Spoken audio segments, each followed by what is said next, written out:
You're with NewsMakers. On the panel, David Round, Roger Sutton and Garth Gallaway. Bring our SAS troops home and bring them home now. So says Labour leader Phil Goff. The opposition is breaking ranks with National over our military deployment.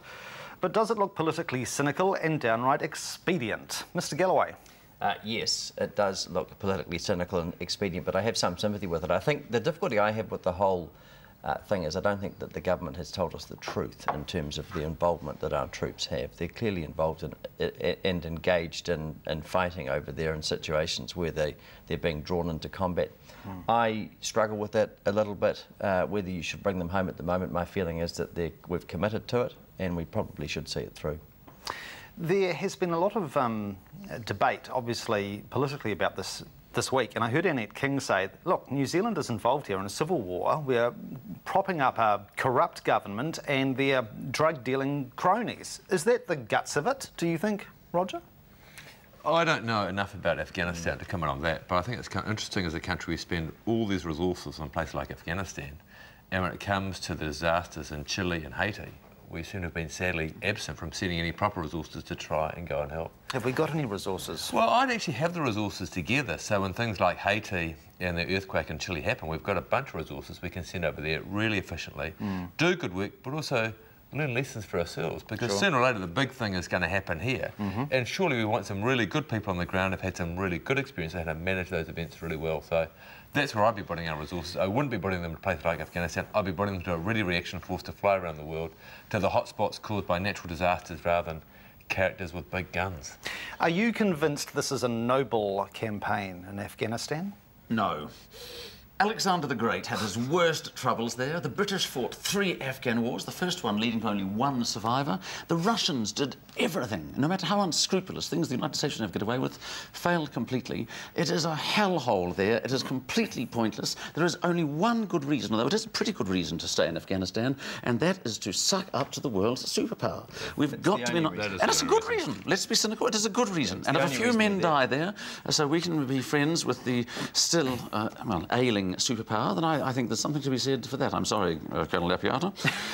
Captain Corporal Lapiata. He did look great on the press that day, though. He was pretty rough. The phones, the Army recruiting office would have just gone off the hook that day. The woolly warrior. He looked fantastic, didn't he? Yes. All right. Now, last Sunday dawned with a sense of the surreal. The air was pregnant with anticipation and trepidation.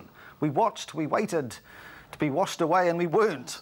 But were we just purely lucky because of low tide? I'd be very keen to get your reports. In fact, I'm sure the Port Levy Contingency Committee was swung into high overdrive on this one, David, wasn't it? I'd like to thank my friends Andrew and Steve, who both phoned me early in the morning to let me know. It was very exciting. I was actually several hundred feet above sea level watching the water swish in and out of the bay, but you wouldn't have been swept away by it.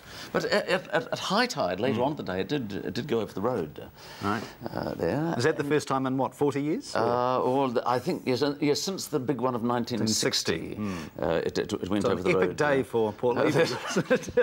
My own house is 100 feet above sea level, so I was pretty relaxed, I must say. But, yes, so what was the question again, Mike? I don't know. How did the contingency committee cope? Was there an adequate response to your field? Yes, there was a telephone tree, and everyone took out looking after everyone else, and everything was fine. Right, that's good. How did you find the day, Garth? I thought it was... I think that they'd get a big pass mark. I thought that people found out about it. The information was going around liberally. I listened into National Radio, which had Sean Plunkett in, and he took over for the morning, exited Chris Laidlaw, my usual Sunday morning listening. And I thought it was excellent. There was some real excitement down. I went down to the shops down below the hill at Kashmir, and there was a woman in there who announced that there was a 3-metre tsunami coming. She had heard that on TV, and I was able to pacify her and tell her that I'd heard it was 22 centimetres in the Chathams or something. But she didn't believe me and then took off. She didn't buy anything in the shop. She came in, announced it, and drove off again. So she was Had she been drinking? Medication, I'm not sure. Indeed. Yeah. Do you think the official response from Civil Defence and the volunteers was effective and adequate? I thought it looked pretty good. I mean, I was away tramping that weekend. Very wise man. Deepest parts.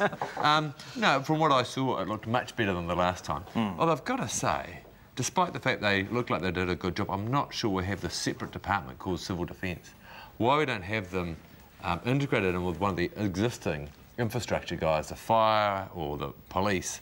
So they've actually got some systems and some people to actually launch off, rather than trying to have these people who every now and again try and turn something on from nothing. I don't quite understand. So I don't know why we don't integrate them back into one of those services. I got to say, I'm really surprised that we're not using technology to try and tell all those poor people down Rocking Horse Road and so on. Yes. There's a tsunami coming. Yes. Very surprising, Mr Telecom. Or here's a real opportunity for Mr Telecom to say, hey, look, guys, we're going to help you, you know, we're going to send text messages out or whatever. Very surprising, Mr Telecom. There's an opportunity, but then I guess Mr Telecom is thinking about other issues at the moment. Well, I think there was a very clever... working. Well, there was that. Wasn't there, I think it was at the AMI cricket game on Sunday, there was a very clever banner that said, the tsunami has covered more of New Zealand today than XT, or something like that. That's right. Which I thought was quite good. I agree. Yeah. All right. By the way, what do we do with the rubberneckers who make a beeline to the beach to be, you know, there in the front row seat for the incoming wave? Clear a path for them. Put on a bus. Do you agree, Roger?